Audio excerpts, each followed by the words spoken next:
ఒక ఎస్టీ మహిళని ఇష్టం వచ్చినట్టు మీరు వైజాగ్లో మీరు భూతంతా చేసేదానికి ఆమె పావులాగా వాడుకుంటారా? పాపం పాములాగా వాడుకుంటారా మా మనిషిని అని అడుగుతున్నా. బ్లాక్మెయిల్ చేస్తారా ఆమెని అని మేము అడుగుతున్నాం. ఈరోజు ఎవరు ఇరుక్కున్నారు? ఆ ఇద్దరు ఎస్టీలే కదా పాపం. ఆ మదన్ గారు ఆ శాంతి గారే కదా ఇరుక్కుంది. ఎవరు రోడ్డు మీదకి వచ్చారు? నువ్వు వచ్చావా? వాళ్ళిద్దరే రోడ్డు మీద ఉంటారు ఈరోజు. వాళ్ళిద్దరే రోడ్డు మీద ఉండి నవ్వుల పాలు అవుతున్నారు. నువ్వు చేసిన పాపాలకి ఒక కుటుంబం, ఇద్దరు ఆడపిల్లలు ఉండే కుటుంబాన్ని నాశనం చేసిన ఈ పొట్టి సారాయి గాడని కూడా నేను మీకు మనవి చేస్తాను.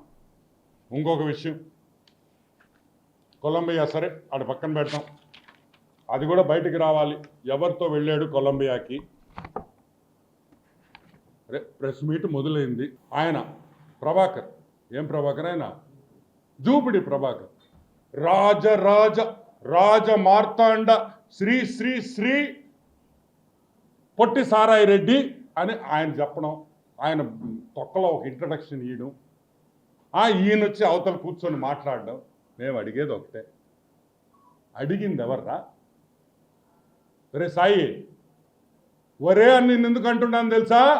నువ్వు ప్రెస్ మీద మాట్లాడిన భాష అదే భాష ఇప్పుడు వాడుతున్నా కాదురా రే సాయిగా. ఇప్పుడు నువ్వు మదన్ మోహన్ ఏమన్నాడు? ఆ తండ్రికి బిడ్డ నువ్వు అని ఆయన అన్నాడు ప్రెస్ మీట్. నేను అమ్లా. మేము ఎవరైనా తెలుగుదేశం పార్టీ వాళ్ళు ఎవరైనా దీంట్లో ఇన్వాల్వ్ అయ్యారా? ఇంకా నువ్వే చెప్పావు మా పార్టీ వాళ్ళు కూడా దీంట్లో ఉన్నారని. అంటే వైసీపీ పార్టీ నాయకులు విజయసాయి రెడ్డి మీద కుట్ర పందేరని విజయసాయి రెడ్డి చెప్తున్నాడు. అవునా కాదా? నేను చెప్పలా, విజయసాయి రెడ్డే చెప్పాడు. సరే, అది పక్కన పెడదాం. సాంబడు, టీవీ5 సాంబడు ఏరే మీ ఇంట్లో పనుడా? చొప్పు తెగద్దు నా ఎలా. ఎవరు అనుకున్నావు సాంబశివరావు అంటే?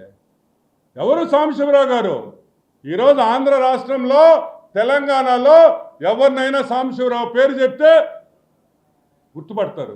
నిన్ను గుర్తుపడతారు రే పుట్టిన ఎలా. వీకే వెంకటకృష్ణ గారు, వాడు వీకే డిఎన్ఏ టెస్ట్ చేసుకోవాలి అంటే వీకే వెంకటకృష్ణ గారు డిఎన్ఏ టెస్ట్ చేసుకోవాలా? దేనికి? నువ్వు చేసిన పాపానికి వెంకటకృష్ణ ఏంద్రా డిఎన్ఏ టెస్ట్ చేసేది? లఫుట్నా ఎలా బుద్ధి ఉందిరే నీకా? డిఎన్ఏ టెస్ట్ నువ్వు చేసుకుంటావా వెంకటకృష్ణ చేసుకుంటాడా? అనొచ్చురా పాట. వెంకటకృష్ణ నువ్వు డిఎన్ఏ టెస్ట్ చేసుకొని, ఒరే నువ్వు పుట్టిన కుటుంబం నెల్లూరులో మీ ముత్తాతలో తాతలో మర్డర్లు చేసి జైలుకి పోయిన కుటుంబం రా మీది. నువ్వేంద్రా నువ్వు ఊర్లో వాళ్ళ గురించి మాట్లాడేది, వేరే వాళ్ళ గురించి లఫుట్నాయాలా? ఆమాయన మీరు మాత్రం ఏమైనా జరిగినా మీరు ఏమైనా తిట్టచ్చు మమ్మల్ని. బ్రాహ్మణి గారిని తిట్టచ్చు, పురంధరేశ్వరి గారిని తిట్టచ్చు,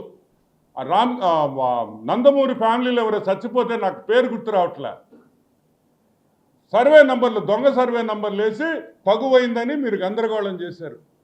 పింక్ డైమండ్ ఈడు పుట్టాడు. ఈ పుట్టిన ఏం చెప్పాడు తెలుసు? పింక్ డైమండా చంద్రబాబు నాయుడు బెడ్రూమ్లో ఉంది. ఈడు పోయి చూసాడు, బాత్రూములు గడిగి ఎదవా. ఏరా చంద్రబాబు నాయుడు ఇంట్లో బాత్రూములు గడుగుతుంటే నీకు పింక్ డైమండ్ కనిపించిందంటారా? లపోట్ అంటే నువ్వు మాత్రం ఏమైనా మాట్లాడచ్చు. ఈయనంట ట్విట్టర్లో రామోజీరావు గారిని, the late Ramoji Rao, the great man, ఈయన టార్చర్ చేశాడంట. ఒరే లఫుట్ గారిని ట్విట్టర్ ఎవడు చూస్తాడు రే? నువ్వు హిందీలో కూడా కొట్టేవు రే ట్వీట్లో. నీకు హిందీ వచ్చురే రాయడం. 10,000 ఇచ్చి ఎవడో ఒకటి చేత రాయించే విధవా నువ్వు. నీకు ట్విట్టర్ రాసేది కూడా రాదు, నీకు వచ్చు అసలు ఇంగ్లీష్ వచ్చు నీకా? చార్టర్డ్ అకౌంటెంట్, చెన్నైలో చార్టర్డ్ అకౌంటెంట్ వీడు. అక్కడ పోయి వీడు చదువుకునే రోజుల్లో వీడి చరిత్ర అడగండి, వాళ్ళు చెప్తారు. నాకు ఈరోజే పొద్దున్నే ఒకడు ఫోన్ చేశాడు చెన్నై నుంచి. అన్న ఆడుగుడు గోకేడు నా మనోడు అని. అరే విషయం లేదు కదా అన్న. అదేందనా బాగా గోకింది మాకు తెలుసు అన్నాడు. ఊరి నీ పాసుగా అంటే అప్పుడు విషయం ఉండటం ఇప్పుడు లేదేమో అని. అది కూడా గోక్యం. అది కూడా ఎందుకు ఇప్పుడు వాళ్ళ పేర్లు బయటపెట్టడం నాకు ఇష్టం లేదు, ఎందుకంటే ఒక మహిళ ఏదో ఆమె హ్యాపీగా ఉంది, మనం ఎందుకు పాపం వాళ్ళ జీవితాలు బాగుండాలని మనస్ఫూర్తిగా కోరుకుంటాం. ఇంకొక విషయం ఏంటంటే రామోజీరావుని టార్చర్ ఏం చేశాడు రామోజీరావు నిన్న అంటే పేపర్లో వాస్తవాలు రాస్తే అది నువ్వు టార్చర్ పెడతావా? ఈరోజు అందరినీ ఒక క్వశ్చన్ అడుగుతున్నా. విజయ్ సాయి రెడ్డి, పొట్టి సారాయి రెడ్డి విషయం లేని సాయిగాడికి బెయిల్ రద్దు చేయాలి. ఎందుకంటే విజయ్ సాయి రెడ్డి బెయిల్లో ఉన్నాడు, అవునా కదా? ఈ రోజుకి బెయిలే కదా. ఒక బెయిల్లో ఉండే వ్యక్తి ఒక ప్రెస్ మీట్ పెట్టి డైరెక్ట్గా న్యూస్ ఛానల్స్ని, అదేవిధంగా మహాటీవీ వంశీ గారిని డైరెక్ట్ అటాక్ కొట్టాడు. రాధాకృష్ణ గారిని మీ అంత చూస్తానన్నాడు. అంటే ఈ బెయిల్ కండిషన్లు ఇది చేసినట్టే కదా. బెయిల్ కండిషన్స్ వ్యతిరేకంగా మాట్లాడిన విజయసాయి రెడ్డి వెంటనే బెయిల్ తొలగించాలి, బెయిల్ క్యాన్సిల్ చేయాలి, బొక్కలో దొయ్యాలి. ఎందుకంటే బయట ఉంటే జనాల్ని భయపెడుతున్నాడు. భయపెట్టేది ఎవరిని? Fourth pillar. భలే జోక్ వేసాడు, అయ్యో భలే గుర్తొచ్చింది.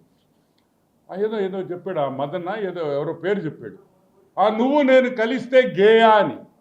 ఒరే తిక్కముండా కొడక, గే అయితే పిల్లలు పుట్టర్రా రే, పిల్లలు పుట్టర్రా. గే అయితే ఎట్ట పుట్టారా పిల్లల?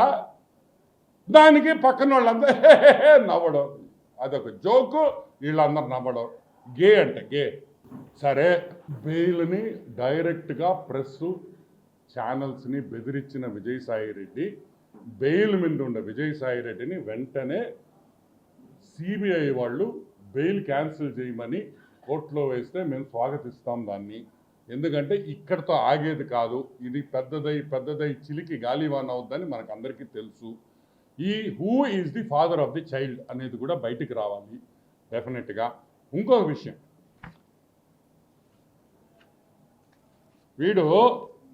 నేను ఎన్ని ప్రెస్ మీట్లు పెట్టుంటాను విజయసాయి రెడ్డి మీద. ఆదాన్ డిస్టిలరీస్ సారాయి రెడ్డి, పొట్టి సారాయి రెడ్డి ఎప్పుడైనా ప్రెస్ మీట్ పెట్టాడు? పెట్టారే. నేను అడిగిన క్వశ్చన్లకి కాకినాడ డీప్ సీ పోర్ట్ పెట్టా, వైజాగ్ ల్యాండ్స్ పెట్టా, టీడీఆర్ బాండ్స్ ఎప్పుడైనా పెట్టా అంటే వాటికి మాత్రం ఈయన ఆన్సర్ ఈడు. ఈ ట్విట్టర్లో పెడతాడు. ట్విట్టర్ అన్ని విషయాల్లో కూడా ఈరోజు వైజాగ్ దోపిడీ చేసింది విజయసాయి రెడ్డి అనేది అర్థమైపోయింది. 1,60,00,000 ఇచ్చిన ఒక మెంబర్ ఆఫ్ పార్లమెంట్, చెప్తుండింది ఒక సెంట్రల్ గవర్నమెంట్ ఎంప్లాయీ, ఒక మెంబర్ ఆఫ్ పార్లమెంటు 1,60,00,000 రూపాయలు ఒక సెంట్రల్ గవర్నమెంట్ ఎంప్లాయీకి ఇచ్చాడంటే అతను వెంటనే అరెస్ట్ చేయాలి, సిబిఐ ఎంక్వైరీ అడుగుతున్నాం. ఎందుకంటే it is a serious matter. ఒక పక్క మెంబర్ ఆఫ్ పార్లమెంట్ రాజ్యసభ, ఒక పక్క సెంట్రల్ గవర్నమెంట్ గ్రూప్ 1 ఆఫీసర్. ఒక గ్రూప్ 1 ఆఫీసర్కి 1,60,00,000 ఇచ్చాడని ఆ గ్రూప్ 1 ఆఫీసర్ ఒప్పుకున్న తర్వాత ఈరోజు విజయసాయి రెడ్డిని వెంటనే అరెస్ట్ చేసి సిబిఐ ఎంక్వైరీ చేసి మొత్తం